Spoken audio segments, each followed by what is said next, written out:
Liverpool's perfect start in Champions League continues, 6 wins from 6 games. But did Girona almost spoil the party with their tactical brilliance? Let's break down how Liverpool survived their toughest test yet. The tactical battle was fascinating, with both managers adapting throughout the game. Starting with Arne Slot, Robertson's positioning seemed off early on, and it really hurt Liverpool's ability to build attacks down the left flank. Girona took full advantage of this imbalance, focusing heavily on Liverpool's right side. Mikel's tactics there were spot on, creating overloads and putting Liverpool under constant pressure. But Alisson's return to the starting 11 couldn't have come at a better time. He made some incredible saves, keeping Liverpool in the game during key moments. On the other hand, Girona saw standout performances from Brian Gill and Arnold Danjuma, two players with a point to prove after their Spurs day. Liverpool looked shaky at times, but Szoboszlai stepped up brilliantly after Liverpool took the lead, showing why he's been so influential this season. Before that though, he was surprisingly quiet, reflecting a cautious first-half approach. It was a tight, tense game that highlighted Liverpool's resilience despite tactical challenges. Arne Slot's in-possession system was a clear 3-2-5, designed to dominate the ball and stretch Girona's compact 4-2-3-1 out of possession shape. It was a smart approach, but Girona's defensive organization made it a real chess match. Trent and Ryan Gravenberch formed the midfield pivot, staying central to control the game and dictate tempo.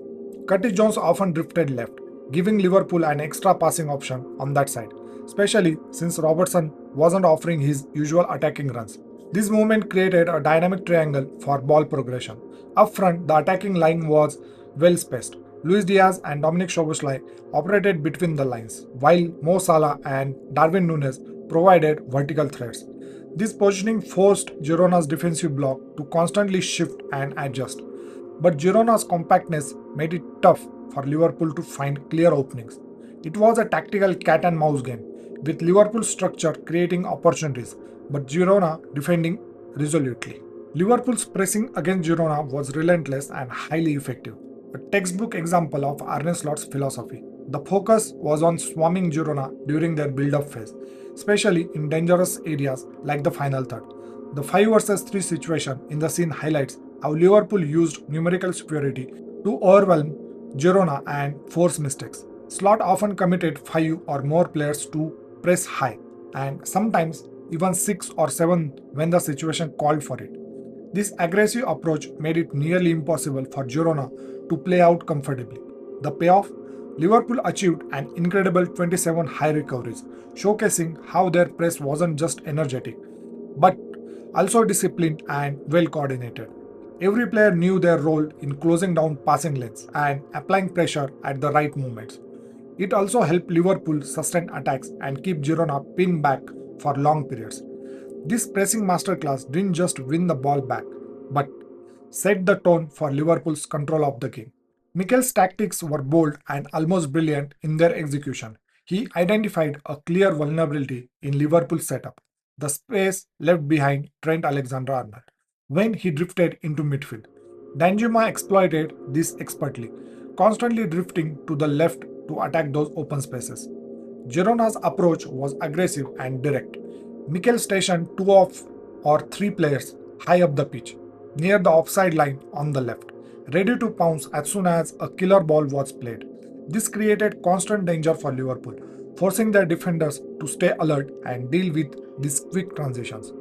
The strategy was simple but effective. Keep possession on the right side to stretch Liverpool's shape and then switch play explosively to the left. This approach gave Girona a few promising opportunities and put Liverpool's backline under significant pressure. It showed how Girona could punch above their weight tactically, even against a top side like Liverpool. Liverpool's narrow setup in this game was both a strength and a weakness. By keeping the fullbacks less involved in wide areas, Liverpool were able to dominate possession throughout the middle, but it came at a cost of width and creativity in the final third.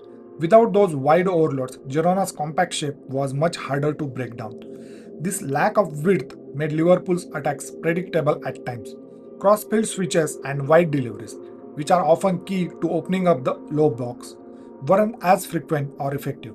As a result, clear-cut chances were few and far between, leaving the team reliant on moments of brilliance rather than sustained attacking patterns.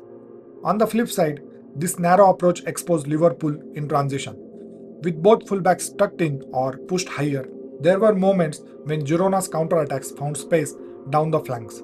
It was a calculated risk from Slot, prioritizing control over width, but it showed that there's still room for balance in Liverpool's tactical setup. The dynamic on Liverpool's left flank in this match didn't quite click. Luis Diaz cutting inside is familiar sight, but when Curtis Jones moved wide to fill the space, it didn't create the desired threat. As a right-footed player, Jones naturally looks to come back inside, which made Liverpool's attacks feel predictable and easier for Girona to defend. Swapping Jones and Robertson is intriguing. Robertson offers more natural width and crossing ability down the line, something Jones couldn't provide in this setup. With Robertson stretching Girona's defense line, it would create more space for Diaz to operate centrally or combine with Nunes or Szoboszlai. It's a tactical adjustment that could have helped Liverpool break down Girona's low block more effectively. Having a true wide threat on the left might have also forced Girona to adjust their defensive shape, opening gaps elsewhere. Slot's current system works well in controlling possession, but tweaks like this could make Liverpool more unpredictable in the final third.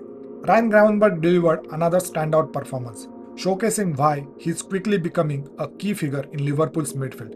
His ability to glide past players and break lines with ease was on full display, offering Liverpool a unique blend of technical skill and physical presence.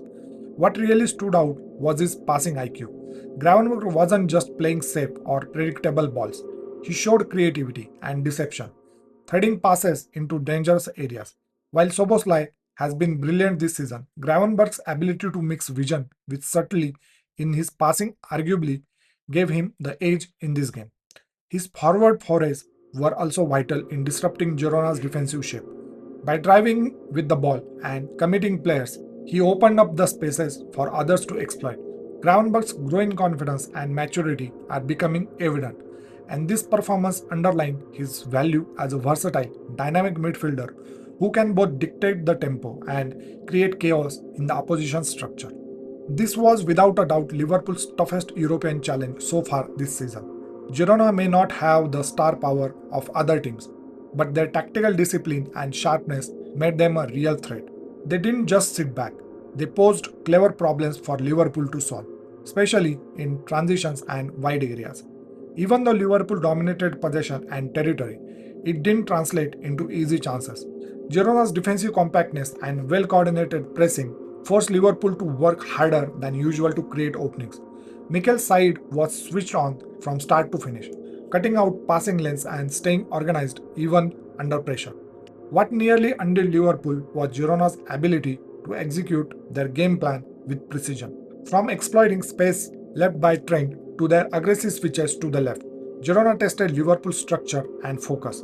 In the end, Liverpool's resilience and quality saw them through. But this match showed there's little room for error in Europe, even against smaller sides.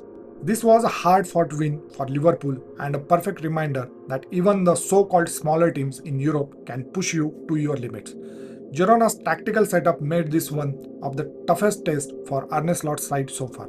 But resilience, a moment of quality, and a relentless pressing game sealed all 3 points. With this victory, Liverpool maintained their flawless record in the new Champions League format, 6 wins in 6 games. It's a statement of intent and proof that this team is growing stronger with every match.